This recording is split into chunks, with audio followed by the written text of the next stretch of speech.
Operation Unite's Meet Your Mentor radio program is all about connecting real mentors in the water-related industries with listeners who have interest in training, education, and practical knowledge of water-related industries. Operation Unite believes that availability to strong mentors is needed as younger professionals replace the many retiring older ones. A lot can be learned from life experiences that emphasize competence, integrity, and ethics. Today, we put something special together.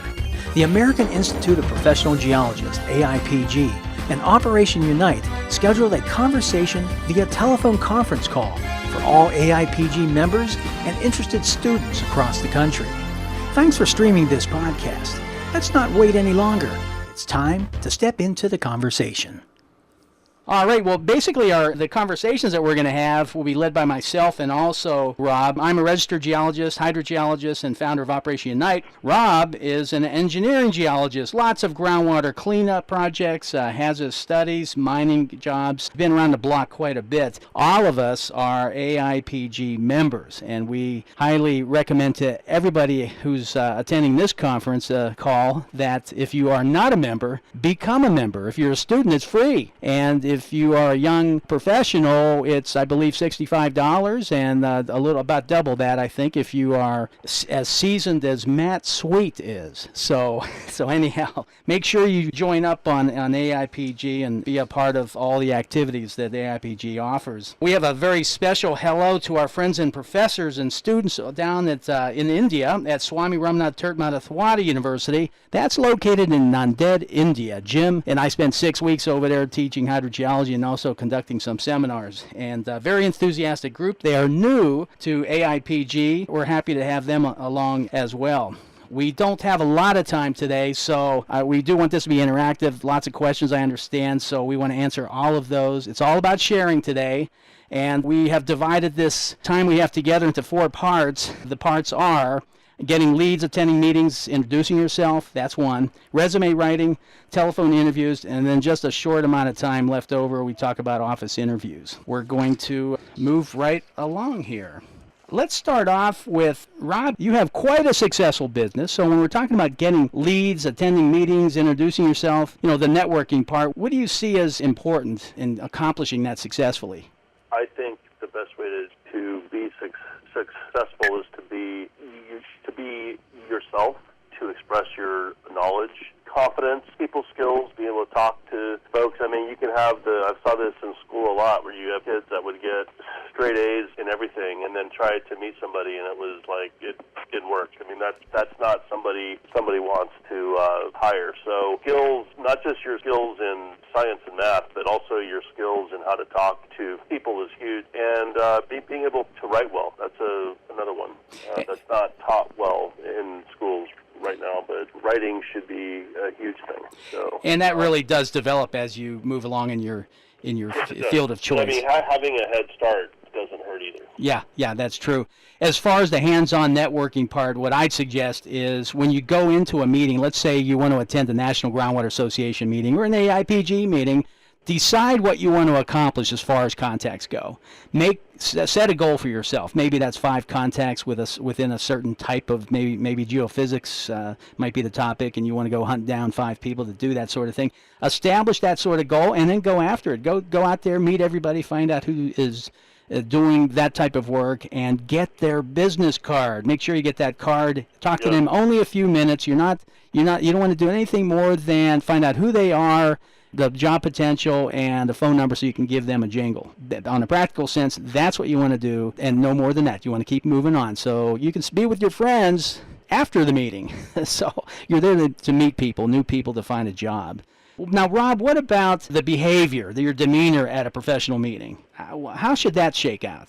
I think it depends on the meeting. It depends on who's there. You got to be a good judge of type of that you're with. But being professional, being nice, being able to ask the right things. If you really want to know something, you should ask it and not be afraid of saying, oh, that's kind of dumb or whatever. Just go out and shake hands and hand out cards, just like you said. I think dress well helps a lot. I don't think you need to dress in a suit, but a nice shirt and slacks is nice. And having a smile and having a good sense of yourself goes a long way. People want to talk who laugh, who are happy. If you had a bad day, leave it at home, go there, put on your face, and make it happen. Yeah, those are good ideas.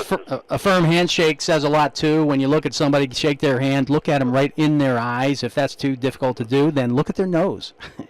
No one can tell the difference. So be curious with the people that you meet. It just makes it easier to start up a conversation. And it's not about getting a job when you first meet these people. It's simply meeting them. So be bold enough to go ahead and do that. A lot of times newcomers, students just getting out of school, have some difficulty doing that.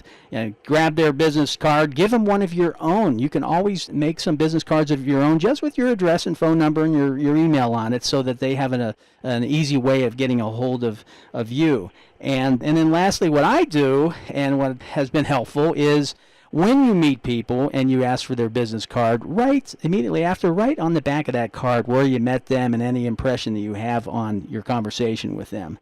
Those are the kinds of things that really help establish some leads on new jobs that you might encounter in the world. Hey, let's open this up to some questions now from our group here. Just state your name, where you're from, and ask the question. Okay, so I'm Michaela. I'm the UC Davis AIPG Student Sector President. And I'm an undergrad in my senior year at UC Davis.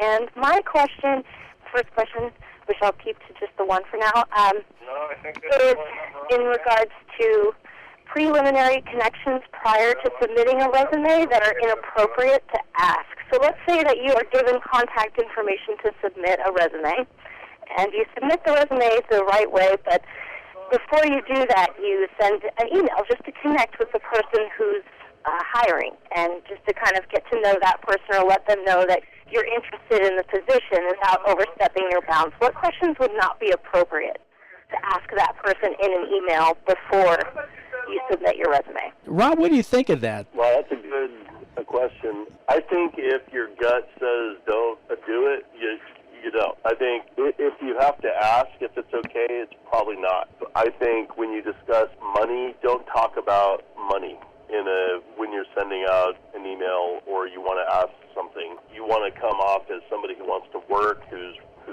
responsible. I think the things you could ask are, what are the demands of this job? Like, how much time am I going to work? Do I have to live in the field or, out of a car for a month or two? I mean, these are things you should know up front. I think you don't know what somebody's politics are, so you don't want to say anything that might make them get mad or say, oh, I'm not going to have one because they're a nut or whatever, right? You want to present yourself the best way that you can. And also be sure to clean up your Facebook account, because everybody looks at that. Yeah, that's one of the first things that I look at. It's Facebook. You can find out what the person's really all about. Remember, your reason for contacting that person in the first place is about getting a job, so employment. So your questions, if you have questions, I would ask questions related to what that job's going to be like. Where are you going to work? Who are the people you're going to be working with? What kind of clients do you have? What's the track record of the company? Tell me about that. How long do you find are your employees? Have they been there for quite some time? Because you're interested in really committing to the company that you're going to be working for.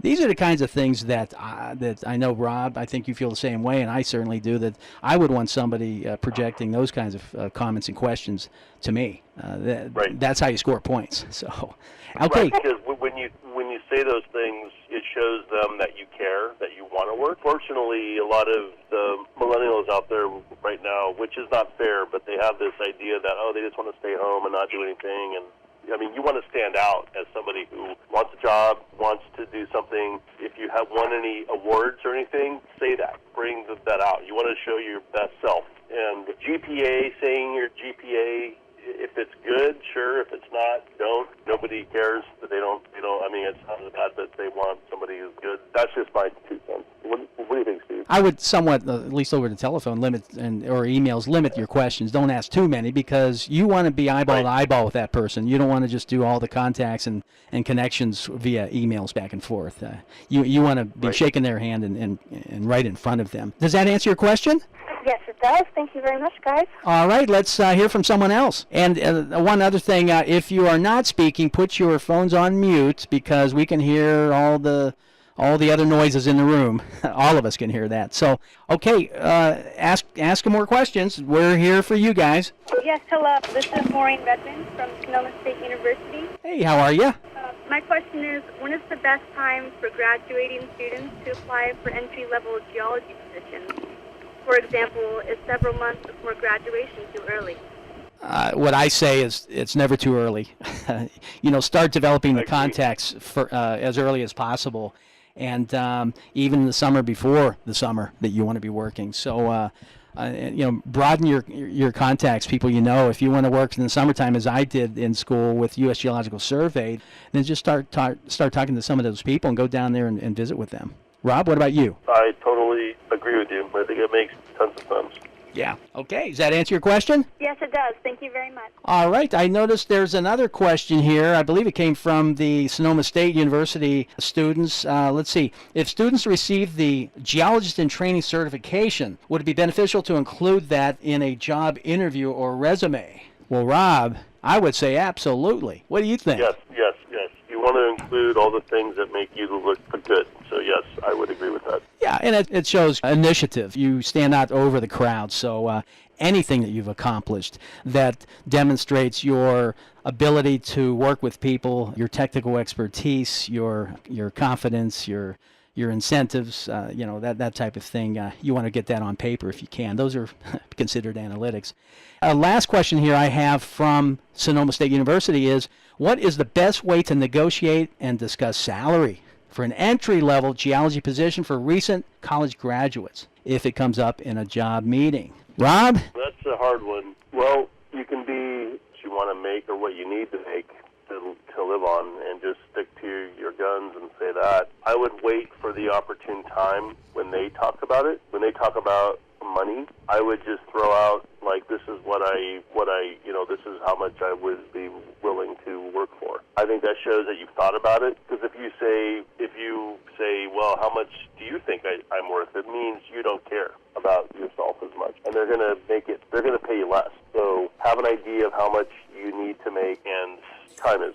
I actually did this when I got my first job in water resources. When I was asked, when salary came up, I said, I just want to work for you guys. At this point, I don't want a salary, but I sure would appreciate, once you know that I'm the kind of person you want on your staff, I'd like to sit down again and just, give me 3 months down the road or 6 months down the road, and we could talk about an adjustment in salary if you feel it would be necessary. That way, you're getting in there because you really want to work and you're going to be learning. And as an entry-level person, you don't have any experience a lot of times, or only a very, very minimal amount of experience. And so it is a time where you have to prove yourself.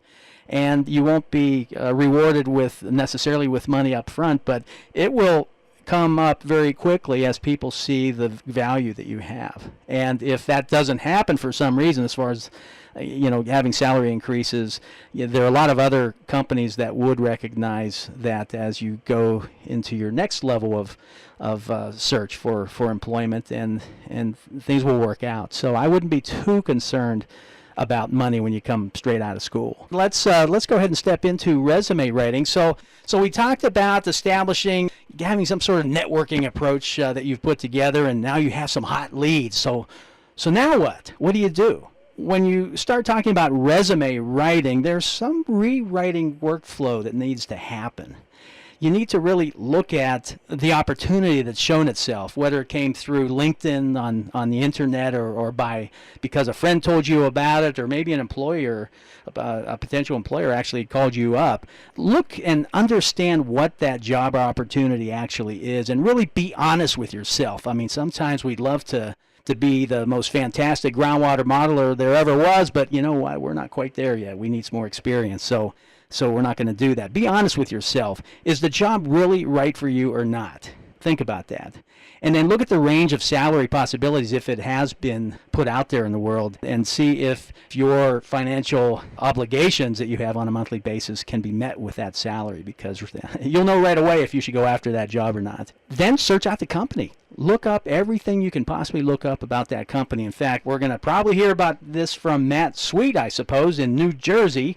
GEI Consultants is quite a consulting firm, and if they were offering a job for myself, I'm sure that the first thing I would do is check out what they're all about, and even contact some people in their company just to find out a little more on the projects and so forth and so on, their philosophy. What does the industry think of those people?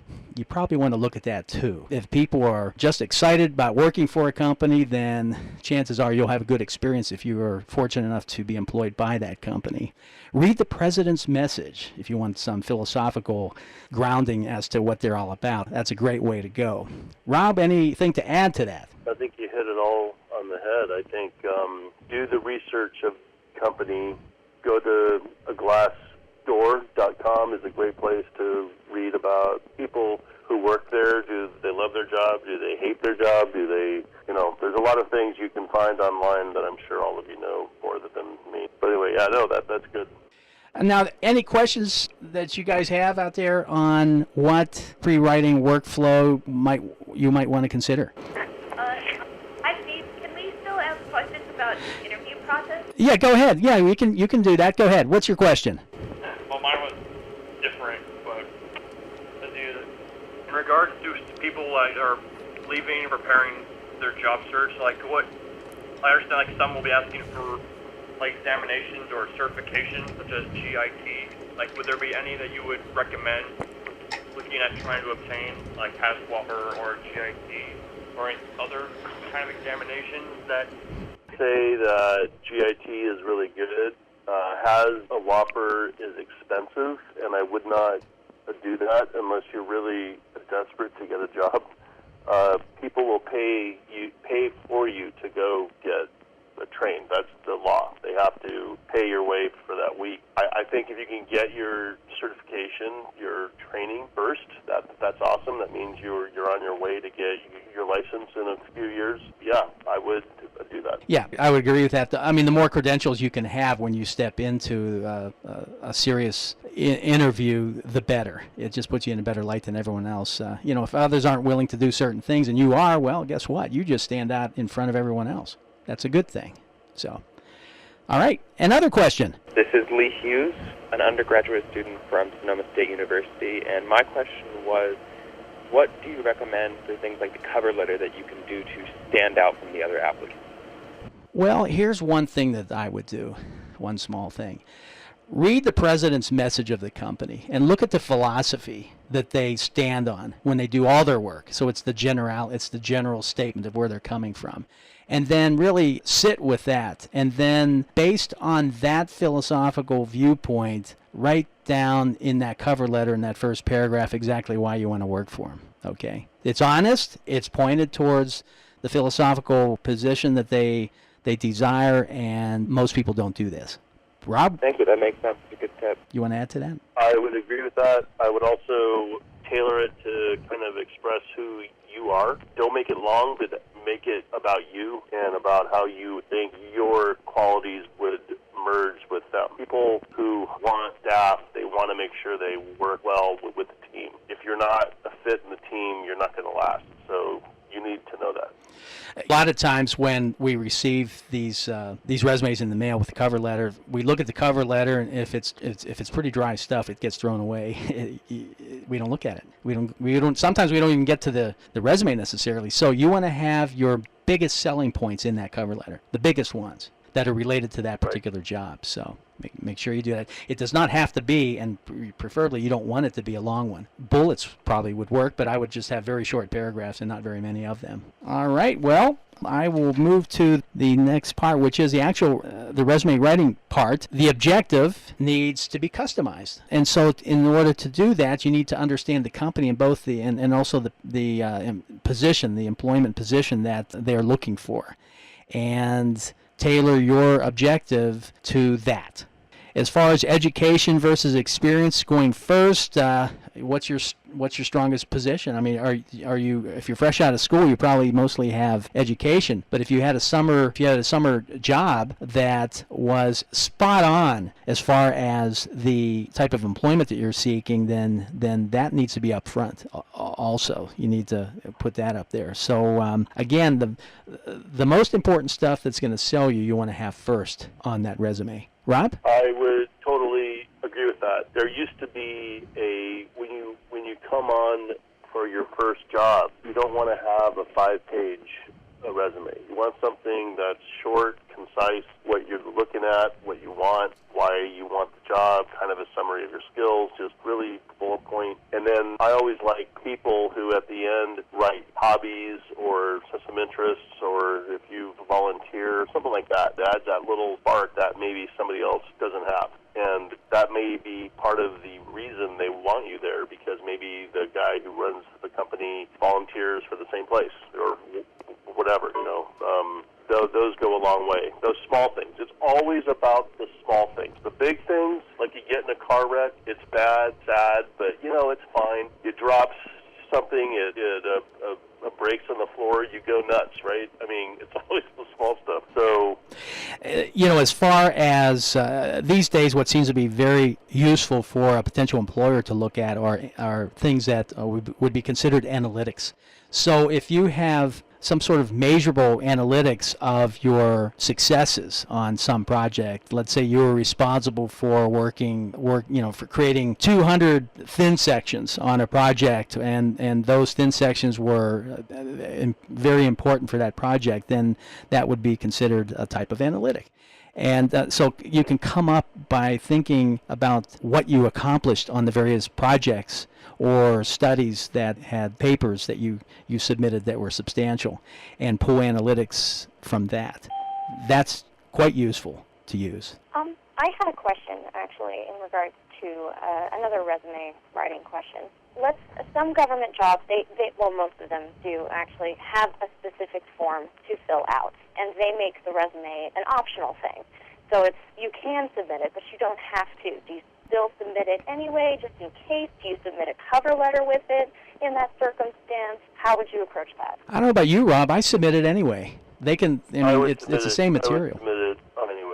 Yeah, it's people like different formats. So if they like the format that's available in what's provided on the internet, then that's the one they'll look at. Otherwise, there's that simple PDF that you're sending over that can be distributed all over the place, and sent to other regions, in the office and other offices within the same building. I would do both. You want to maximize your exposure to as many people within that company as possible. I would also say, sorry. And again, I forgot this is Michaela from the UC Davis AIPG Student Chapter President. So even if the resume information is just a repeat of all the information they asked you in their government application, still just provide it anyway? In my view, it's convenience. If it can be conveniently transferred to someone else, it's just right there as a PDF, then they just email it right away, then it serves you. It doesn't hurt.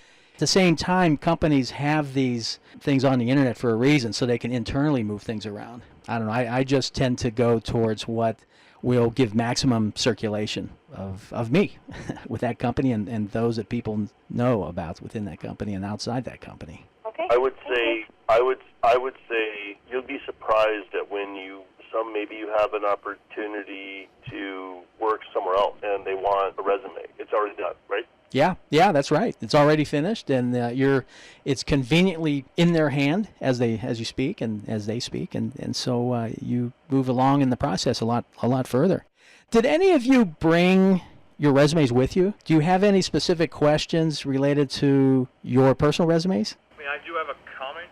Like, this was Caleb, AIPG, UC Davis. I was the one who asked the GIT Haswapper question. Yeah. Comment. This is sort of if I'm getting from other professors, if they don't ask for a cover letter, it's perhaps a good idea to add a statement of intent, adding a couple paragraphs to explain how you found this job, why you're interested in it. It's sort of the same thing, though. You follow the same rhetoric of a cover letter. Mm-hmm. You may learn from a career center at your university or wherever.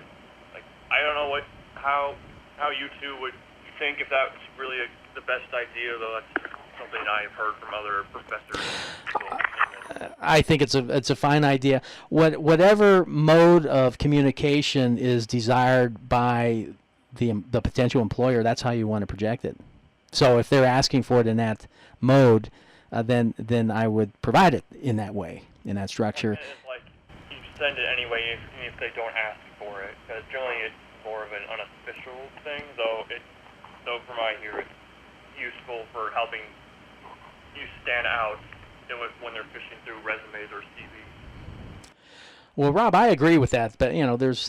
What do you think? There's just many ways to communicate. I would say whatever is whatever makes life better for everyone, especially for somebody you're trying to get a job with, right? Be sure to ask questions. A lot of times on the website or whatever, when you're looking for a job, there will be ways to submit your resume. They may want to, some of them love LinkedIn, some love Facebook, some like to send it at their email. Be sure to ask questions. That's the main thing. Okay.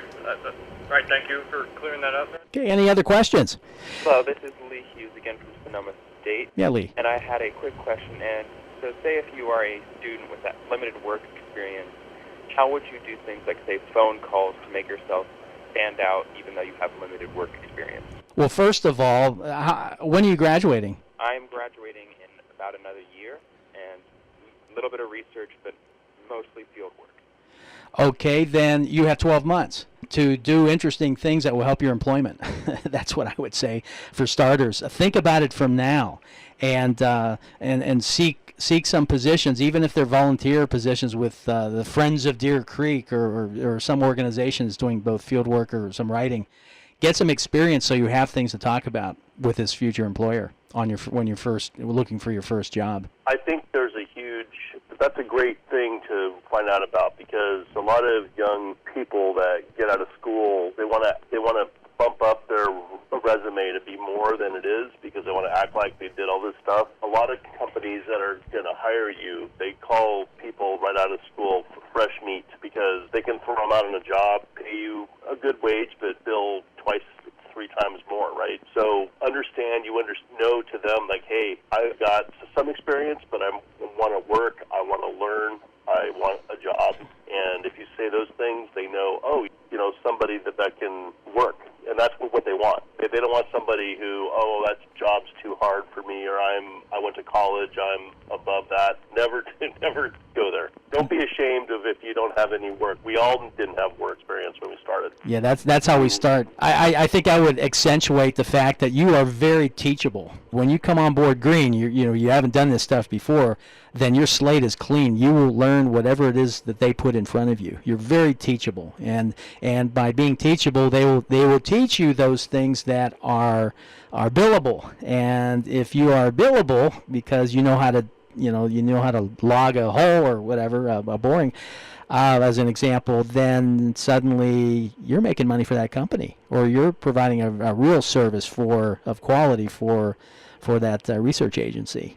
So it does work out for you. You're teachable. Let's bump it up a little bit here. Let's talk a little bit about telephone interviews, and then Matt, you haven't backed away, have you? You're still open and available to be interviewed? I'm on the line. Okay. Thank you guys. Okay, thank you, Matt.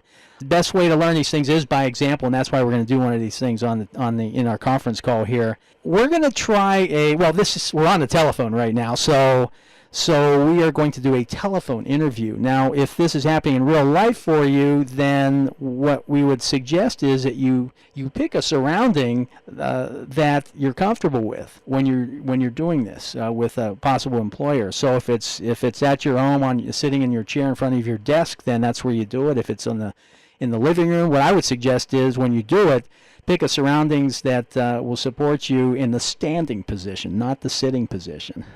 We express ourselves better when we're standing, even if nobody can see you.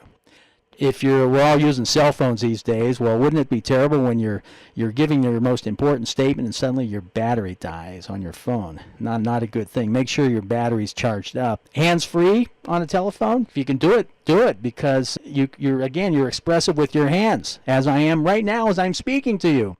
And it's just it makes it a lot better to get your point across.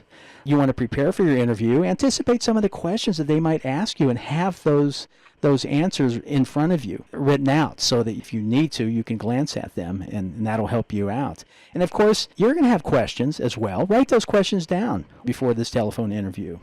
And have your closing statement. Have an idea as to what you would say at the very end, which I hope will be, sir, or lady, Mrs., I really want this job. You need to say it. Have that come out of your lips. You need to say that. You really want this job if you really mean it. Let's see. How shall we begin, Rob? Matt, I know you're a seasoned guy here, 16 years of experience at GEI Consultants. We were going to actually talk about, let me pull it up here. We have a hypothetical here. It's an entry-level geology position. So would you like to go for that job? Same pay, though. Sounds great. Sounds great. I really want this job. Okay. It pay's going to be really good, too. All right. Well, I'm going to read it to everybody. And then, Rob, we're going to just go ahead and do this interview, okay? Yeah, okay. Sounds good. Okay. Then after that, everybody who's in this conference call can chime in and critique how everybody did, and we'll give a summary of the employer's perspective and potential employee's perspective. Okay, the entry-level geologist position is this. Acme Company seeking this entry-level geologist to join, it says here, to join our environmental consulting team in San Diego, California. They're seeking a talented individual who is interested in supporting a variety of environmental tasks, including contaminated site assessments and remediations, environmental due diligence, environmental compliance, and permitting. Their client base includes a diverse mix of industrial, institutional, and governmental clients. So, that's what it's all about. Rob, you want to start? Matt, you are, or actually we just called you up now, or actually you just called us up, and I'm thanking you for contacting us and having interest in talking to us about this possible employment. And I'm going to start by, Matt, asking that you just tell me about yourself. Well, I studied at Rutgers University in New Jersey and acquired a Bachelor's of Science in Geological Sciences. I took my field study course through SUNY Buffalo, and it was a 1-month course in the Four Corners area, which included geological mapping. And I've also participated in an internship with a local geotechnical firm where I helped during the summer install geotechnical borings, logging soil using the Unified Soil Classification System, and recording blow counts, N values, and also using a nuclear density testing gauge. Well, you actually have done quite a few things. Now, with all these jobs that you've had, with all these experiences that you've had, where is it that you ultimately want to live? I'm looking for work in California, specifically the San Diego area, because of its wonderful weather, from what I hear, and of course the cultural experience that California has to offer. Rob, you want to add some questions in here? Do you like being in the field and drilling, and you know how to deal with a driller? Like if they tell you, we don't have to drill down to 20 feet, we just need to go to 10. How would you handle that? Right. So I'm lucky that I had an internship. I realize that not that many people have that work experience before they graduate school. I do understand that work in the field can be very challenging, and you can be confronted with recalcitrant or difficult situations where people are being uncooperative. And as a young person, it can be difficult to have a productive confrontation or conversation with those people. And I think that the most important aspect is to consider the project goal, whether we're achieving those goals for the project manager, for the scope of work that the project manager hopefully provided me, and that we're also meeting the budget of the project. because, normally a lot of projects are budget driven. So I think that in a situation where where the driller might have a problem, either technically or emotionally, it's often good to check with the project manager or with the detailed scope of work that they provided to make sure that the goals are being achieved. And if not, then a conversation has to occur with either the driller in the field or their management to make sure that the goal is being reached. Okay, so basically that was a long response to a question of if they tell you to drill to 10 feet, what do you tell them? What I'm trying to say is we work with some drillers that are just pretty rough. So if you're new, they might want to get home and have that six-pack, and if they tell you, well, hey, we don't need to go to 20 feet, we just drill to 10, and it's great. And we had to let somebody go who allowed a driller to control him. Now, I'm all for group hugs and everything, but we're paying you to go out and do a job, and if drilling's to 20 feet, it's going to be 20 feet, right? Yes, absolutely. That was a long-winded way of saying we have to make sure we achieve the scope of work. Okay, perfect. That's what I wanted to hear. Okay. Regardless of what the contractor is, a difference of opinion. Yes, okay, great. So why is it that you're looking for a job right now? Well, I'm looking for a job in the environmental industry, which is a growing and important field. And what would be the main experiences or disciplines that you'll be bringing from the geotech field into environmental? My drilling experience I can offer, as well as, drilling and field experience. Since I'm lacking environmental experience with my current resume or background, I believe I can offer a can-do attitude, a willingness to work in the field in difficult conditions. Now, I got to say that in my experience, people coming from the geotech side who want to do environmental work are pretty much ahead of the curve because they already know how to sample, they know how to log stuff, they know how to, that's what we need. So I think that's not a problem. We can help you learn things as we go here. Now, have you had any work experience in writing reports? As an intern, my responsibilities only included field reports or boring logs. So I have not been involved in regulatory or engineering assessments to a client, deliverables to a client. Mm-hmm. Okay. Now, have there been positions in the last 5 years where you have had people working beneath you, that you were in charge? Well, during my experience at university, I did instruct several study groups, but otherwise, due to my age and experience, I have only been on mostly the receiving end.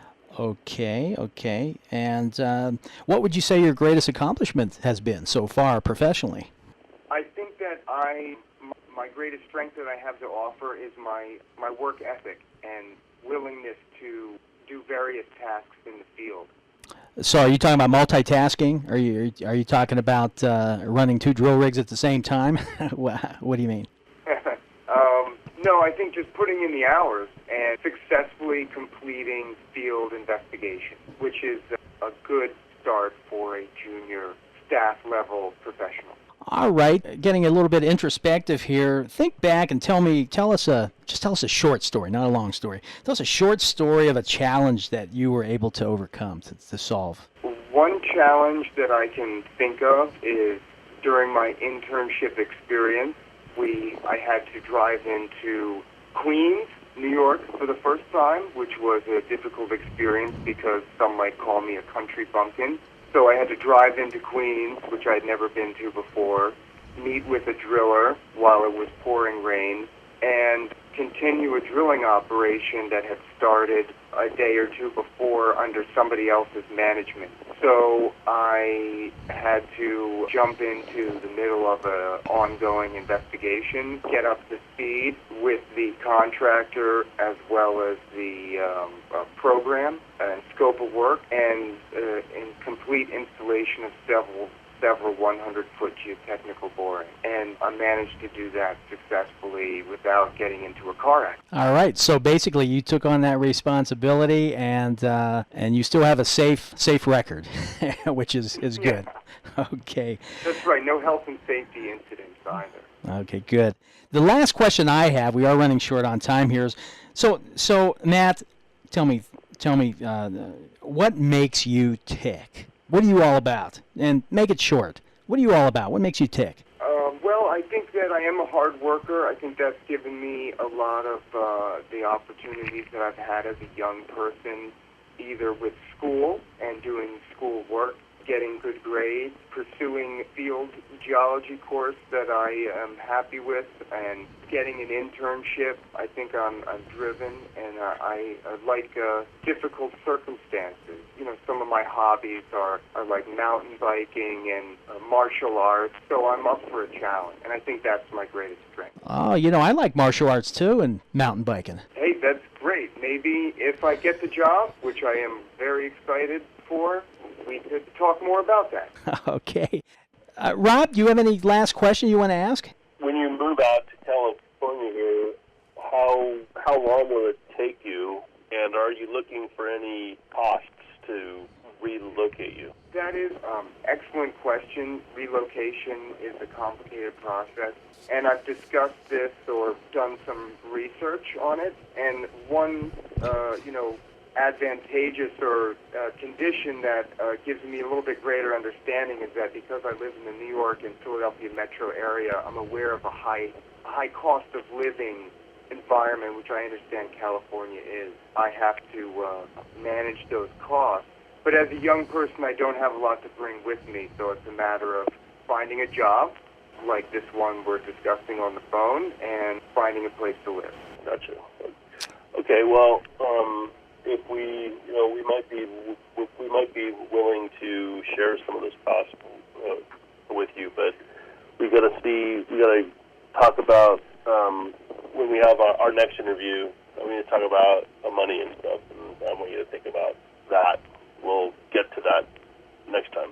That's great, and I'm really thankful that I have the opportunity for a follow-up interview. Okay, well, Matt, we thank you for coming forward here and interviewing for this job. It's my pleasure, and I really look forward to hearing from you both. All right, everybody. So now what I'd like you to do, I'm asking all those listening now to express or let us know what you think Matt's interest level was in this job possibility. And just speak up. I felt he sounded very interested in the job opportunity.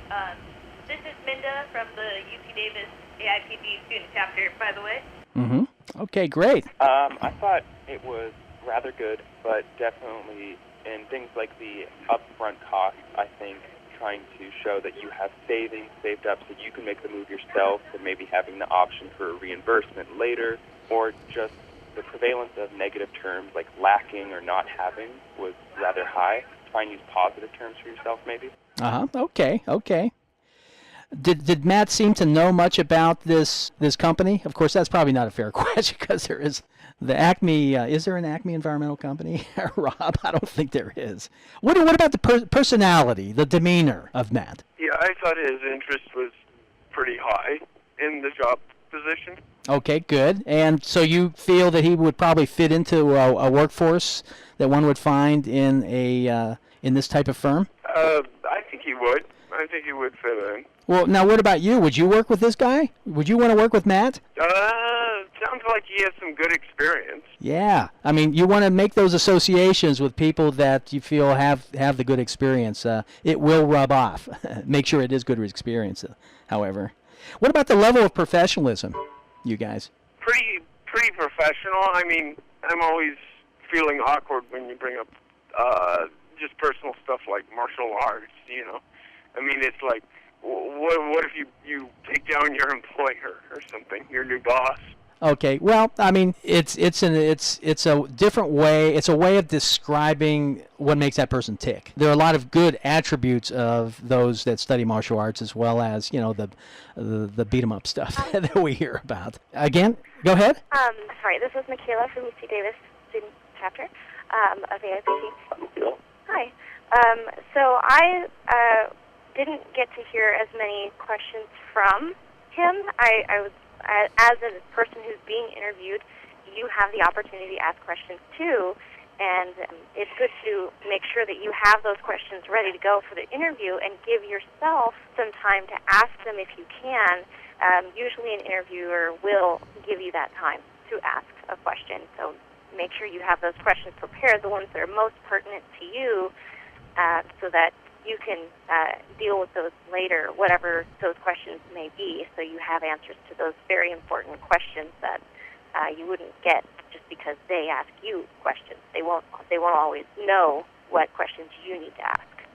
That's a good comment. Of course, this was all off the cuff. So, Rob? My thought was this. So, Matt, when I threw that question out there, and when I do job interviews, I'm kind of on the hot. I put people on the hot seat. So, like if a driller tells you, "Hey, we just go to 10 feet," it's fine. Which is horrible, right? I mean, nobody does that.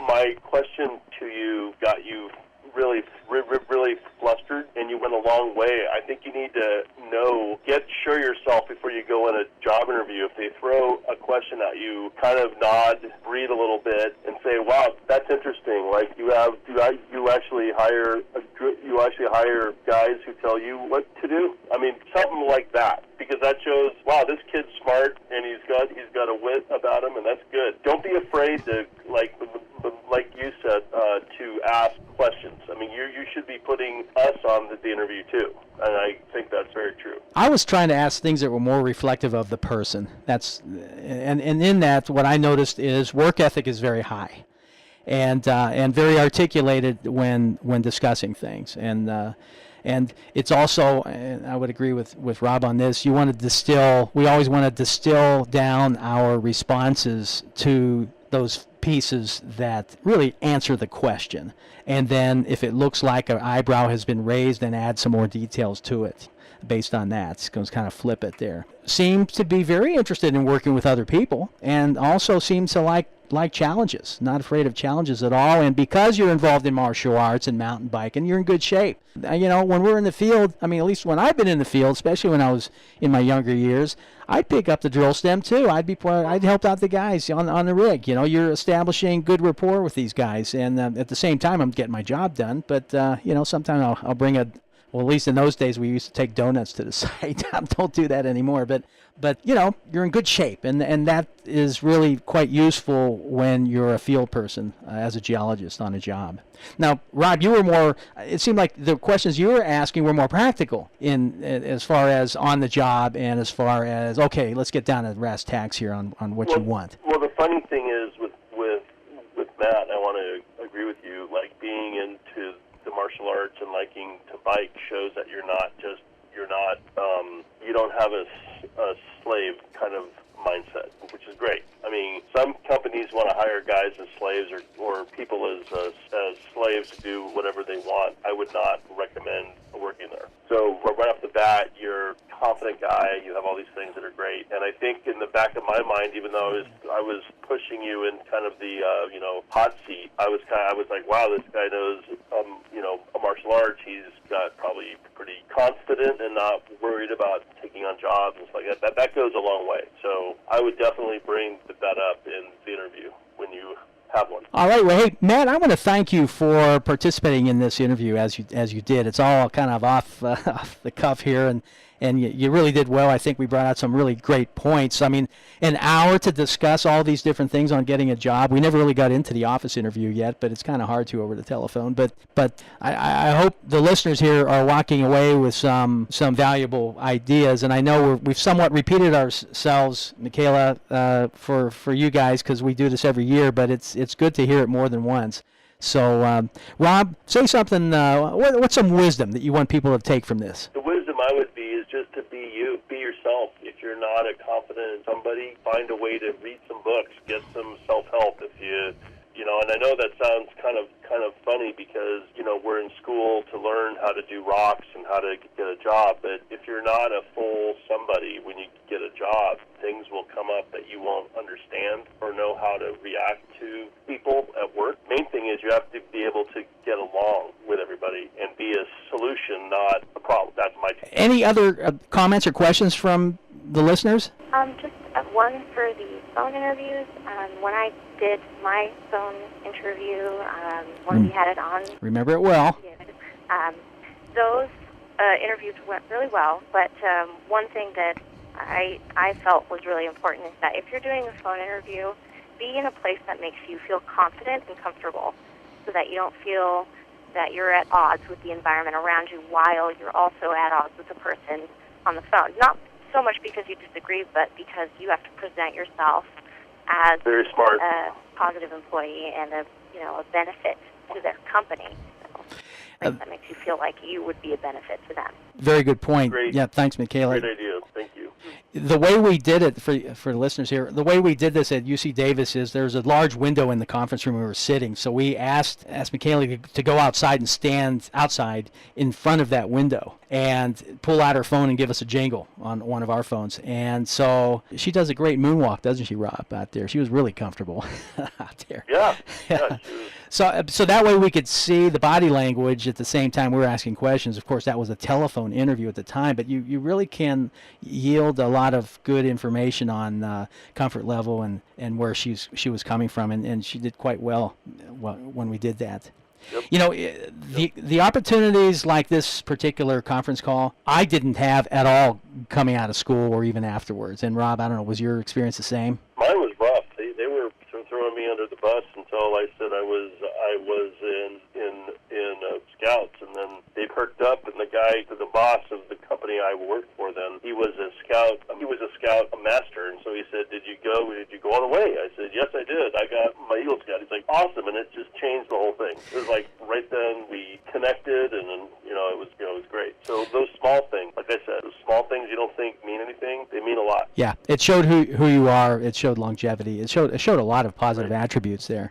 Hey, well, Operation Unite's vested in creating mentorships, just as AIPG is. That's why we've come together to do this today. This is sort of a sampling of the Meet Your Mentor program that Operation Unite has put together. We'll be starting to broadcast these things as we move forward on our first major project. It's a public engagement project. So I will let everybody who has interest in that know about that if you email me and let me know you have interest. My email address is stevebaker@operationunite.co. And just for your information, the Meet Your Mentor program, Rob here is one of our mentors. We've already recorded 9 of the shows. Every mentor gets 12 shows. The last 3 are live shows. So what he is offering is wonderful. Different things. Different shows have different topics. Things like picking your vocational or academic schools, finding a job, continuing education, ethics, dealing with setbacks in the industry, those types of things. So if you're interested in those types of internet radio shows, let me know. Steve Baker at operationunite.co. I would love to see those of you who may not be AIPG members to become an AIPG member, and that's easy. Go to AIPG.org and just go through the membership. I think there's a category over there where you can just sign up, pay on the internet, and of course, students, it's free. So get going. Go ahead and do that. So let me leave you with a couple things to ponder over. Every time you get out there and make a contact for a possible job, make a friend out of that contact. Okay, this is all about relationship. And number 2, never give up. Always keep going, because if you hear a no, it only means not right now. Rob, anything from you? No, I think we've said enough. I think be yourself. That's the biggest thing I can tell you, not only for a job but in life. If you're yourself, you never have to pretend to be anybody but you. So. All right, well, thank you everybody for attending. Special thanks to Matt Sweet over at GEI Consultants, great consultants in New Jersey. Thanks for being a part of our interviewee on this day. And we hope to do more of these things, but it's only if you want to. So let AIPG know what you think of these types of broadcasts, and then we'll take it from there, okay? Thank you so much, Steve and Rob and Jim. Is Jim still there? Yes, of course. I've been here the whole time. It's been excellent. Awesome. Thank you so much, and this was a great opportunity for all of us. All right. Absolutely. I love it. Rob, you need to go, so carry on and be safe out there if you're going in the field. Of course, you're writing reports today, so be safe in the office. Hey, thank you, Steve. Thank you, guys. Thank you, Jim. Okay. Take care. All right. Goodbye, everybody. Bye.